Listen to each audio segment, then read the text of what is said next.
Hello and welcome to Dynamic Study. Today I will discuss about UGC NET paper 2 political science और political science के अंदर आज हम एक बहुत महत्वपूर्ण टॉपिक के बारे में डिस्कस करने जा रहे हैं जो है म्यूनिसिपैलिटी। म्यूनिसिपैलिटी एक बहुत इम्पोर्टेंट पार्ट है इंडियन कॉन्स्टिट्यूशन का जो पहले से इंडियन कॉन्स्टिट्यूशन में नहीं था। Later it was introduced in 74th amendment act. मैंने पंचायत के बारे में बता दिया है, अभी म्यूनिसिपैलिटी के बारे में डिटेल्स में जानते हैं। स्टार्ट करते हैं आज के लेक्चर को।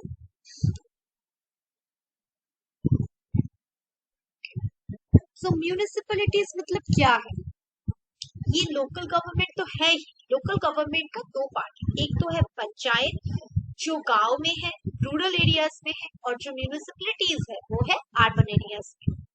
So the term urban local government in India signifies the governance of an urban area by people through their elected representative. So mainly urban local government को समझने के लिए हम म्यूनिसिपैलिटी बोलने से अर्बन शहर में जो गवर्नेंस सिस्टम है, जो लोकल गवर्नमेंट सिस्टम है, उसको हम म्यूनिसिपैलिटी के नाम से जानते हैं। ये जो अर्बन लोकल गवर्नमेंट है इंडिया में, हम इसे समझते हैं कि अर्बन के एरिया में जो शासन व्यवस्था है उसको, जहाँ पर लोग किसी को इलेक्ट करके म्यूनिसिपैलिटी को फॉर्म करते हैं। Okay, the jurisdiction of an urban local government is limited to a specific urban area which is demarcated for this purpose by the state government. क्या हो रहा है? The jurisdiction of an urban local government, जो urban local government का जो jurisdiction का जो area है वो limited है specific urban area में, किसी area पर limited है। Okay, which is demarcated for this purpose by the state government, जो एक स्टेट गवर्नमेंट का, एक राज्य के किसी भी अर्बन एरिया का, किसी भी छोटा सा एरिया में ये जो शासन व्यवस्था है ये लिमिटेड है। उसका जो जुरिस्डिक्शन का एरिया है या काम करने का जो एरिया है उस स्पेसिफिक लोकल एरिया में ही लिमिटेड है।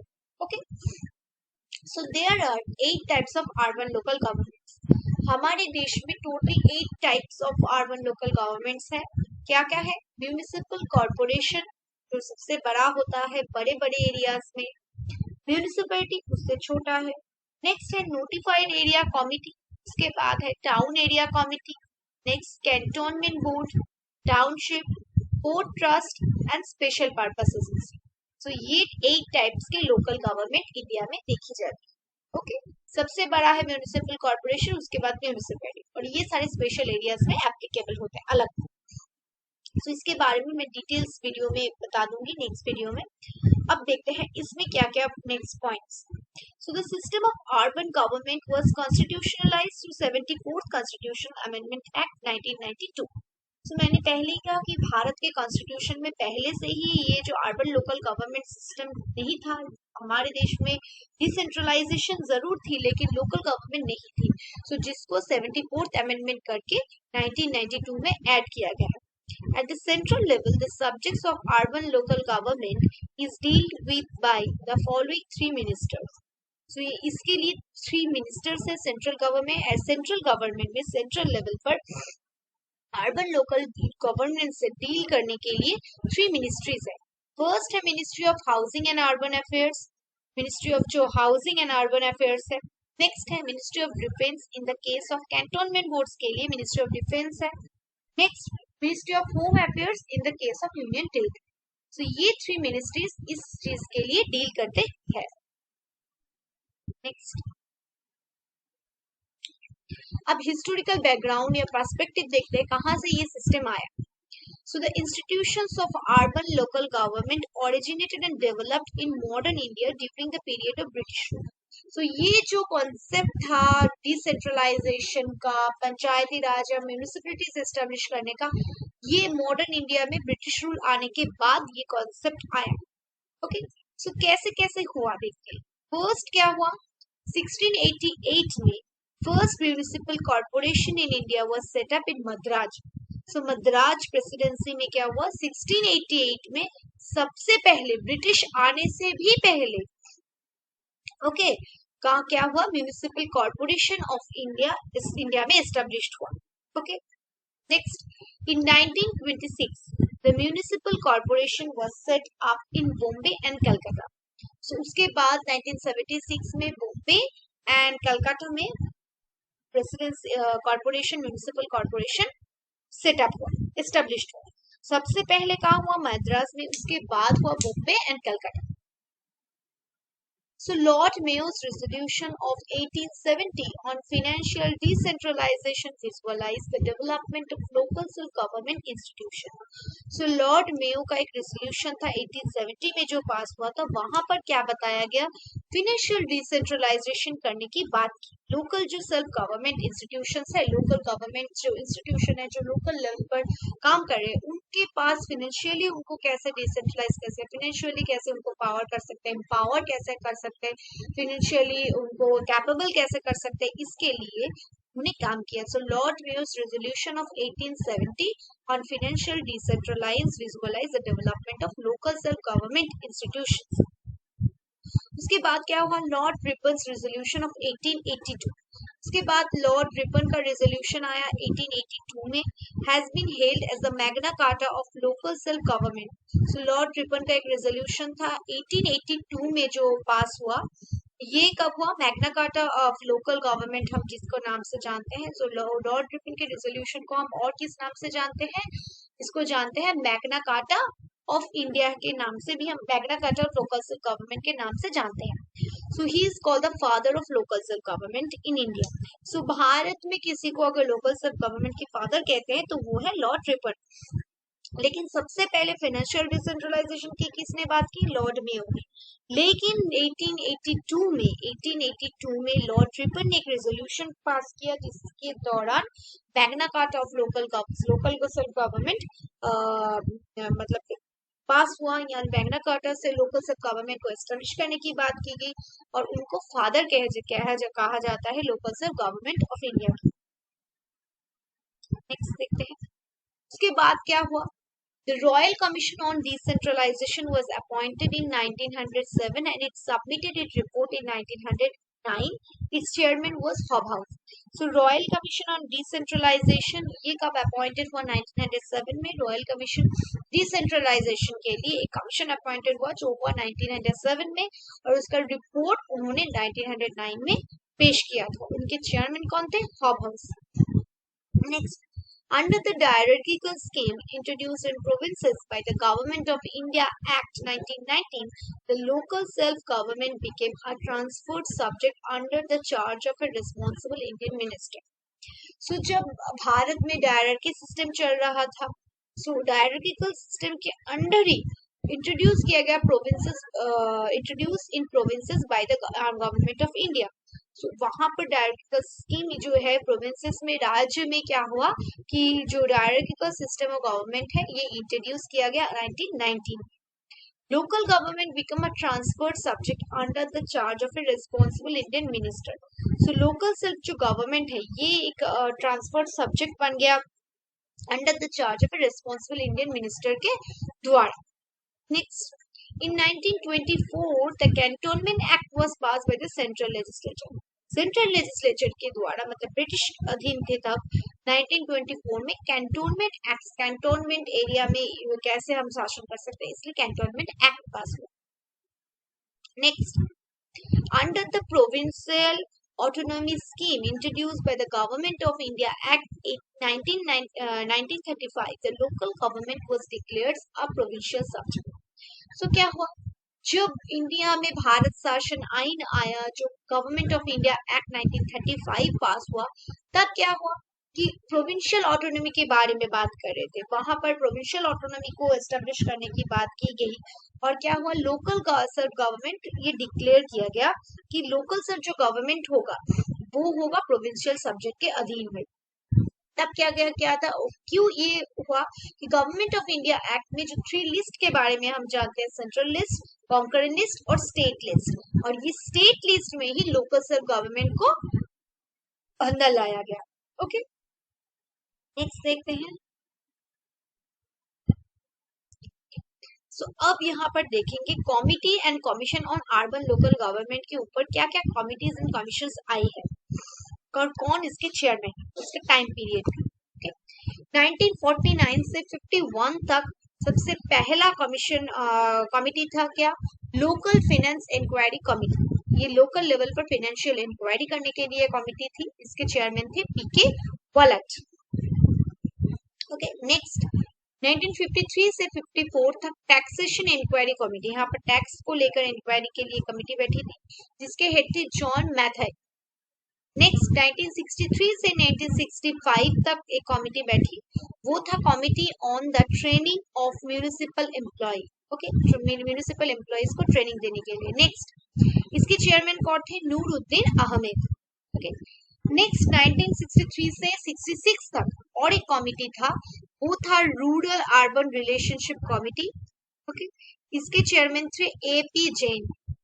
नेक्स्ट 1963 में एक फिर से कमिटी आया, वो था committee of ministers on augmentation of financial resources of urban local bodies. इसके हेड थे राफिक जकरिया। नेक्स्ट 1965 से 68 तक एक कमिटी था, वो committee on service conditions of municipal employees. इसके चेयरमैन के बारे में नहीं जाना गया, मतलब डाटा नहीं मिल पाया। Next committee on budgetary reform in municipal administration. इसके जो चेयरमैन थे गिरिराजपति मुखर्जी। नेक्स्ट 82 में कमीशन आया, वो था study groups on constitution, powers and laws of urban local bodies and municipal corporation, के एन सन्या। नेक्स्ट 1985 से 88 तक नेशनल कमीशन ऑन अर्बनाइजेशन, इसके हेड थे सीएम करोरा। सो ये थे कुछ कमिटीज के नाम। अब देखते हैं कैसे ये जो हमारा जो म्यूनिसिपल एक्ट या अर्बन लोकल गवर्नमेंट एक्ट कैसे पास हुआ, इसके बारे में देखते हैं। In August 1989, the Rajiv Gandhi government introduced 65 constitutional amendment bill, जिसको हम नगर पालिका बिल के नाम से जानते हैं, लोकसभा में। So first ये जो इंट्रोड्यूस करने का प्रयास शुरू हुआ कब, 1989 में। राजीव गांधी तब सरकार में थे, उन्होंने 65th कॉन्स्टिट्यूशनल अमेंडमेंट करके ये बिल नगर पालिका बिल लोकसभा में उठाया। ये बिल क्या एम कर रहा था, so the bill aimed at strengthening and revamping the municipal bodies by conferring a constitutional status on them. Although the bill was passed in Lok Sabha, it defeated in the राज्य सभा इन अक्टूबर 1989। Hence lapsed। सो क्या हुआ, ये bill क्या चाह रहा था कि जो म्यूनिसिपल बॉडीज है उनके पास पावर हो, उनके पास पुनर्जीवित हो उनका पावर, और एम्पावर हो, वो लोग कर सके कॉन्स्टिट्यूशनली और उनको एक स्टेटस देने की कोशिश कर रहे थे। लेकिन ये बिल क्या हुआ, लोकसभा में तो पास हो गया 1989 में, लेकिन राज्यसभा में ये डिफीटेड हो गया, ये पास नहीं हो पाया। सो इसीलिए ये बिल को लैप्स हो गया। नेक्स्ट उसके बाद क्या हुआ, द नेशनल फ्रंट गवर्नमेंट आ गया। राजीव गांधी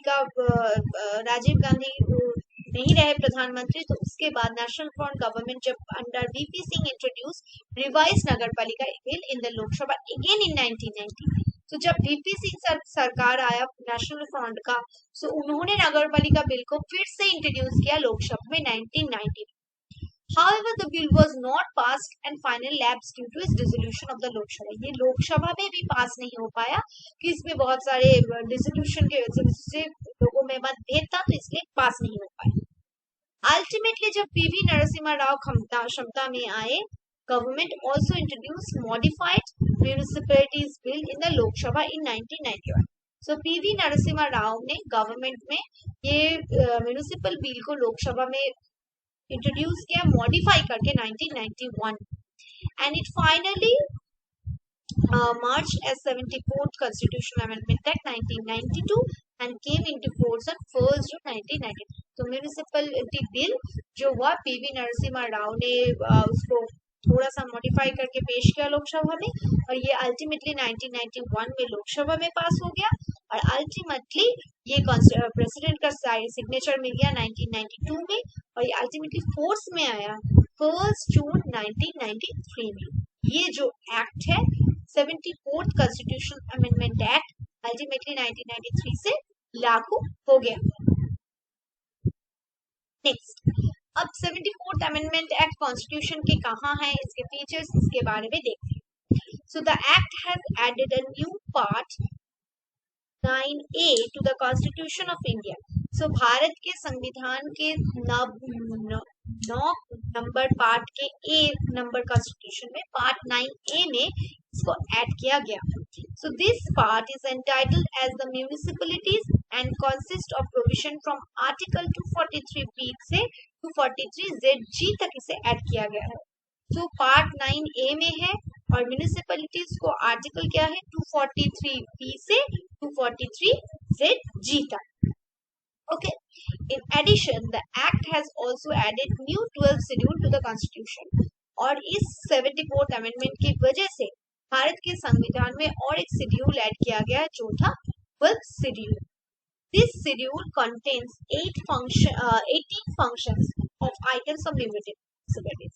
So यहाँ पर बताया गया है कि 18 फंक्शन होगा एक म्यूनिसिपैलिटी का।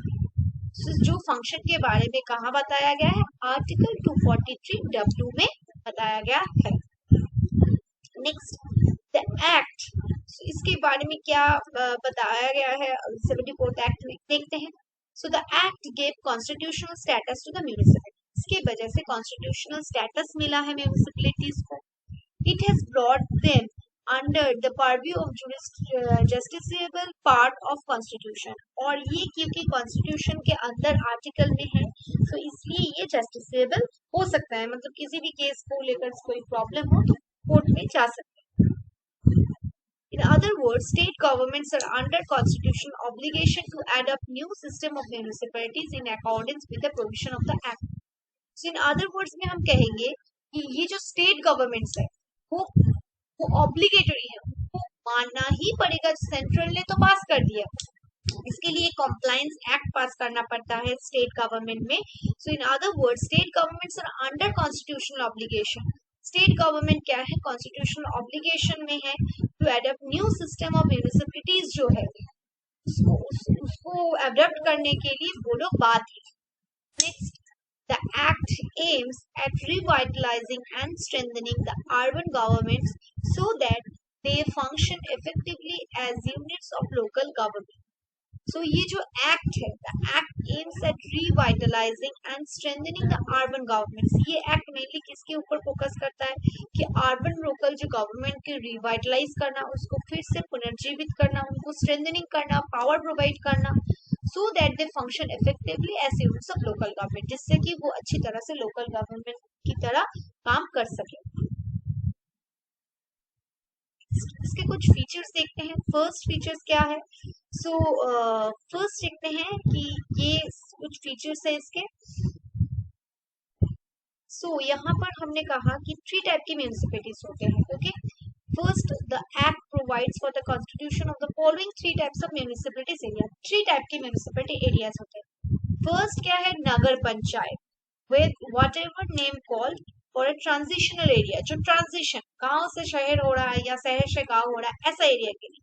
म्यूनिसिपल काउंसिल, जहां पर छोटे छोटे स्मॉल अर्बन एरियाज में। Next, municipal corporation for larger urban area, larger urban area में म्यूनिसिपल कॉर्पोरेशन है। But there is one exception, एक exception है। If there is an urban area where municipal services are being provided by an industrial establishment, then the governor may specify that area to be industrial township. अगर किसी area को किसी industry ने establish किया है, बड़े company ने बनाया है, उसको उसी ने मतलब चलाया है, तो उसको हम कहेंगे industrial township area. Such cases municipal में भी may not be constituted, उस क्षेत्र में क्या हो सकता है, म्यूनिसिपैलिटी मतलब नहीं एस्टेब्लिश होगा वहां पर। Next, the governor has to specify transition area. So governor decide करेंगे कौन सा ट्रांजिशनल एरिया है, स्मॉलर अर्बन एरिया और larger urban area, keeping in view of the following factors. कुछ फैक्टर्स को मद्देनजर रखते हुए गवर्नर डिसाइड करेंगे कि कौन सा एरिया लार्ज अर्बन एरिया में होगा, स्मॉल होगा, सो किसको हम ट्रांजिशन एरिया कहेंगे, ये डिसाइड करेंगे। किस किस चीज के ऊपर डिसाइड करेंगे, population of the area, area का कितना पॉपुलेशन है, कितने लोग रहते हैं, डेंसिटी ऑफ द पॉपुलेशन, कितना जनघनत्व है वहां पर। नेक्स्ट, रेवेन्यू कितना जनरेट होता है लोकल एडमिनिस्ट्रेशन से। Next, percentage of employees in non agriculture activities, non agriculture activities में कितने लोग एम्प्लॉयड है। नेक्स्ट, इकोनॉमिक इम्पोर्टेंस कितना है उस एरिया का। नेक्स्ट, सच अदर फैक्टर्स अगर उनको लगे कि जरूरत है तो।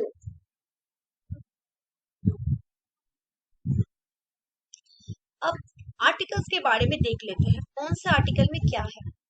तो 243B में डेफिनेशंस के बारे में बताया गया है कि किसको हम म्युनिसिपैलिटी कह सकते हैं, इसके बारे में। नेक्स्ट, 243Q में बताया गया है कॉन्स्टिट्यूशन ऑफ म्युनिसिपैलिटीज, कॉन्स्टिट्यूशन मतलब उनका गठन कैसा होगा। नेक्स्ट, कंपोजिशन, कौन कौन लोग रहेंगे म्युनिसिपैलिटीज में, 243R में बताया गया।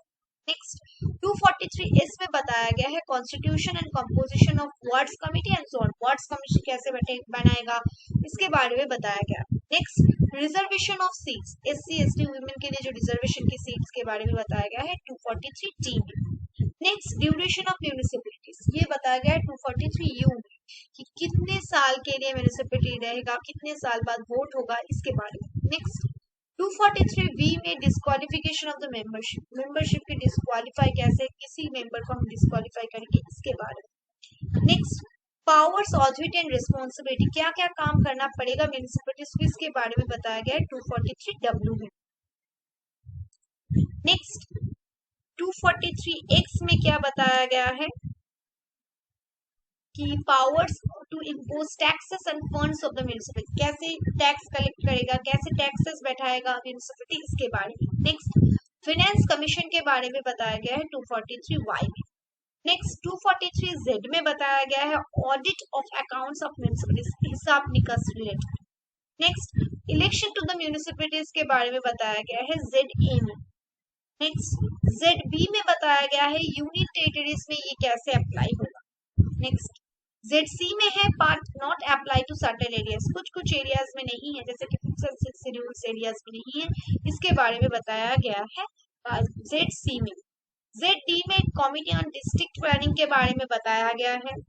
ZE में मेट्रोपॉलिटन एरिया में कमिटी कैसे बनेगा, इसके बारे में बताया गया है।